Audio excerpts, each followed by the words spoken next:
Hello my beautiful friends and welcome back to our channel, and today's video where I'm sharing with you my morning journaling routine, my daily journaling practice, the what and the why. I know a lot of you guys see and want the benefits of having a daily thought management or daily journaling practice, but you don't know where to start, or when you do start, you don't know how to keep going, you give up early. And even for those of us who can be consistent, we'll often stop early because the impacts of thought management aren't always so tangible, and we're so we're so used to tangible results in our lives. So you stop because you're not confident that the time you're investing is translating into impact for you. People do the same thing, struggle with the same barriers and obstacles in other mindfulness practices like meditation. And even though exercise is so mainstream these days, we even see this with people, say, starting in the gym or starting a new sport. When those tangible results aren't obviously available to us, we can often give up on our amazing practices. So although I feel that everyone should have their own individualized, personal thought management practice, I know there are some benefits in being able to provide the how, giving people a place to start, analogous to a personal trainer giving somebody an exercise regimen that person can know has provided results for other people, so that the client can feel confident that that regimen has worked for some people and therefore is more likely to work for them.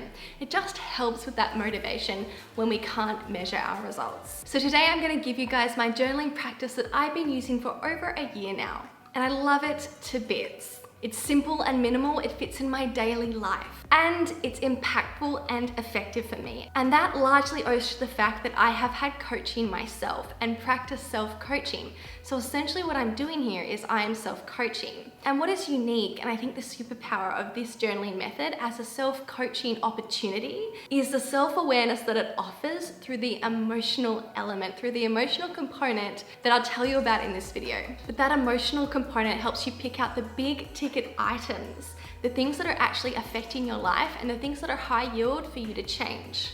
This is so important. You want to be aware of the emotions that you're fighting against and reacting to. Those thought emotion combos that are taking up so much of your energy in your day. And you want to be able to generate emotions on purpose, desired, useful emotions to compel you into action, to compel you into the behaviors that you want for the day. And you want to be able to generate emotions on purpose. Not only when you're doing the 10 minutes of journaling in the morning, but that's a rehearsal, a time to test. So that then when you need them, as you go about the rest of your day, you have that level of control and deliberateness in your behaviors in your life. When you have emotional regulation, you get back control of your life. The more coaching I do and the more mindset work I do personally, the more I'm realizing how emotions really are this key missing ingredient, this secret weapon that so many of us are not only not utilizing to our benefits, but also having work against ourselves. Our lack of emotional awareness in our generation is one of our biggest limiting factors. Nobody is teaching us this as we move through our lives. So we need to take responsibility as full-grown adults to teach and train ourselves. All right, without further ado, let me get into my efficient, impactful daily thought management practice. There are two components that I want to spend time on each morning, and I used to only do the first component. The first component is awareness. The second component is intention. I also like to call these two steps release and retrieve. I haven't quite settled on what I'm calling these components yet. Now, if you're not familiar with how thought management works and how it can actually impact your life and how difficult it is to actually change your mind so you can change your life, check out my video on my How to Change Your Mind process. The 3 steps are see, think, and be. With this daily thought management practice that I do, we're not necessarily going through the whole process of changing our mind. But the first step in your journaling, awareness, is where you're doing the step 1 plus or minus 2, the see and think components of changing your mind. And in the second part of the daily thought management, daily journaling practice, is where you're doing the third step of changing your mind, be. So if you haven't yet seen the video on how to change your mind, check that out. The 3 steps are see, think, and be in your daily short thought management practice, we're not necessarily going through all of those 3 steps thoroughly. But check out the video so that you can understand what you're aiming for and why both of these components are important. So now let me talk you through steps 1 and 2, the awareness component or the thought download, and the intention component or the thought upload. Awareness is really important because none of us are a blank slate. We want to be aware of what's going on in our mind and what feelings that's creating for us, because otherwise we'll be unnecessarily going about our day with suffering or more obstacles to overcome that we wouldn't need to if we could just get a hold of those thoughts and feelings and release them. What I don't want you to do is skip this awareness step and jump straight into purposely thinking all the good thoughts and all the useful thoughts, all the pretty thoughts that you're proud of. I don't want you to ignore what your brain is offering as fears and threats that you should be paying attention to and just putting positive things on top of them. It's not going to work out for you. Not in the long term at least. And we know that meaningful transformations do require long-term consistent efforts. So do yourself a favor here and don't skip this bit. So basically here, you're taking an audit of what your brain is offering you. I want you to think about this as listening for the thoughts, eavesdropping on your brain, just noticing what your brain is offering. Here, we're writing down all of these unintentional thoughts. We're trying to build up awareness of what programs, I like to call them, our brain has playing. What thoughts in our mind are creating what feelings in our body. It's very common these days for people to wake up with anxiety. And people often feel powerless with this because they don't believe that it's come from anywhere. But if you stop and take a thought audit, you'll likely find a lot of different thoughts that are spurring on that anxiety. And once you're aware of them, only then do you have the opportunity to do something about them. Now, it's very important in this awareness or thought download process that you are not A, editing, or B, judging your thoughts. For your benefit, we need this to be the most honest depiction of what's going on in your mind. Now, the other component of this thought download, this first awareness process, is that you're going to keep a column on the right side of your paper. And in that column, you're going to jot down any emotions that come up in your body. And the reason that this is rocket fuel is because it helps you find which thoughts are highest yield to work on, which thoughts are affecting you in your day, unintentionally and often before this, without any of your awareness. Emotions are the things that move us into action. Therefore, if you see that your thoughts are creating, for example, feelings of dread, sadness, fear, those compelling emotions have the potential and likely are creating actions, driving actions and behaviors in your day that you probably don't like if they're emotions of fear, dread, and sadness. Not only that, but by going through this process of noticing not just the thoughts in your mind in this thought download process, but also checking in with your body, being present in your body and noticing what's happening in your body as you find these thoughts, you're building that self-awareness and that potential for emotional regulation in your life. A totally life-changing skill.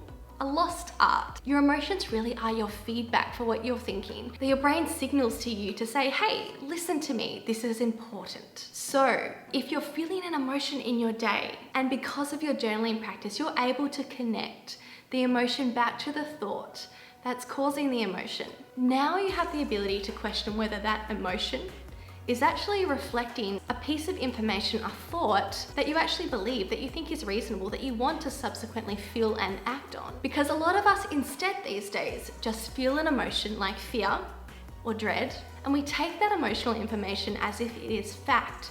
We feel it, therefore there must be true. We feel fear, therefore there must be a threat.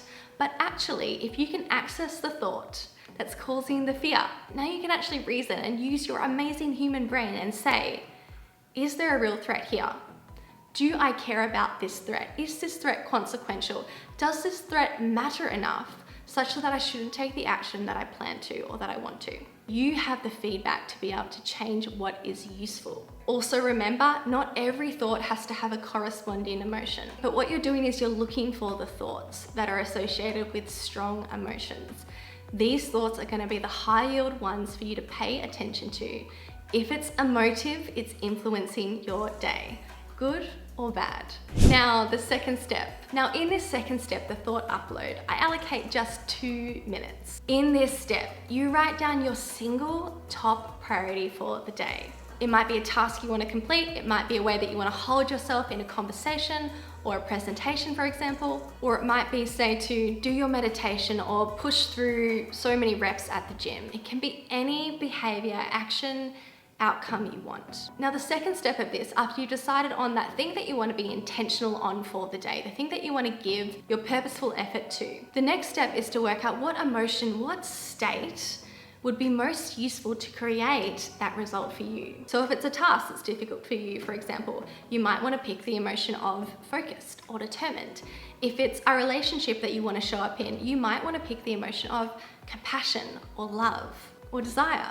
If it's completing that gym workout or reaching a certain new level at the gym, the emotion might be determined, strong, capable, resilient. So you're picking the emotion that would best fuel your behavior for that result outcome that you want. Now, the third step of this intention component is to source a thought from your mind, from your set of beliefs, from what you already believe that will generate that emotion for you on command. This might take a bit of searching, but it's worth your time, because if you can direct your mind to that thought at any point during your day to come, and that thought creates that emotion, then that emotion gets to fuel that result that you want. And suddenly you're living on purpose. You're creating outcomes and results from your thinking. This isn't magic, delusion, or fantasy. This is how behavioral psychology works. Emotions drive our behaviors, and our thoughts create our emotions. So our thoughts are not inconsequential. Our thoughts are so powerful. And your mind is so powerful too. At one moment you can be thinking a thought that's not useful, and in the next moment you can take that awareness and direct your mind to be intentional and think the thought that creates the useful emotion. Useful is just based on the result that you want to create. All right, my beautiful friends, you can download the PDF from the link down below. I am full of journaling tips and tricks. If there's anything you are struggling with around journaling, let me know down below and we can chat about it, or I can even make some more videos on it if it's something that you're really interested in getting into. It's a practice that's totally changed my life, and it's something that I'm so excited to do now. It's one of my favorite parts of my day. I really feel like I'm living authentically when I can journal. Love you all, and I'll see you guys in my next one.